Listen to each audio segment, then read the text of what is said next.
मेरा नाम चंद्रशेखर है और मैं यहाँ पीएचडी का स्टूडेंट हूँ। मैं बिहार का रहने वाला हूँ, हिंदी प्रदेश का। मेरा पीएचडी का विषय है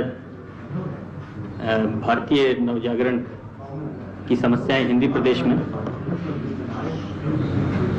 और मेरा लंबे समय से वामपंथी छात्र आंदोलन से वास्ता रहा है। Our coming generations will ask for an answer. They'll ask us, where were you when new social forces were being unleashed? Where were you when people who live and die every moment, every day, cried for your rights? Where were you when there was assertion of the marginal voices of the society? They'll seek an answer from all of us. अबोध बचपन के सुख से भरे दिन ज्यादा देर तक ना चल सके।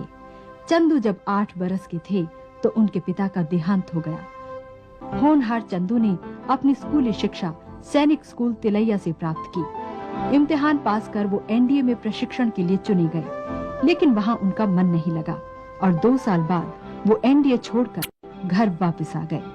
वामपंथी राजनीति के साथ उनके रोमांस की शुरुआत भी यहीं से हुई, जहाँ से वो AISF के राज्य उपाध्यक्ष के पद तक पहुंचे। जेएनयू तक आते आते उनका तीव्र वामपंथी रुझान उन्हें CPI-ML लिबरेशन की राजनीति के करीब ले गया।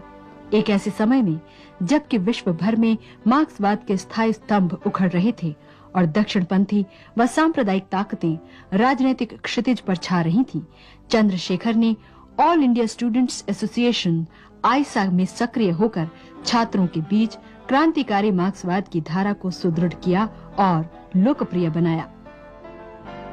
At this juncture of our history, the content of history has moved far ahead, and it is crying for new language, new voice, and therefore one feels that at this juncture of Indian history, 2 visions of nation building are contending with each other.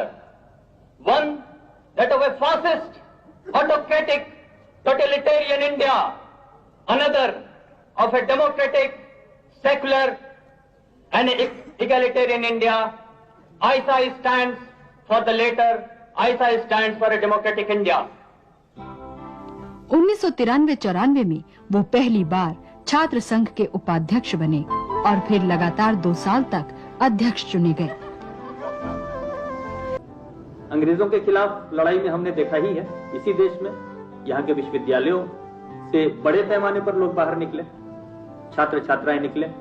निकलना भी चाहिए, क्योंकि इस माने में तो हम privileged हैं। जेएनयू जैसी संस्थाओं में, यूनिवर्सिटियों में हम आते हैं, पढ़ते हैं, ज्ञान अर्जित करते हैं, नए तरह का ज्ञान अर्जित करते हैं, देश दुनिया के बारे में जानते हैं, अपनी स्थितियों के बारे में ज्यादा बेहतर ढंग से समझ पाते हैं।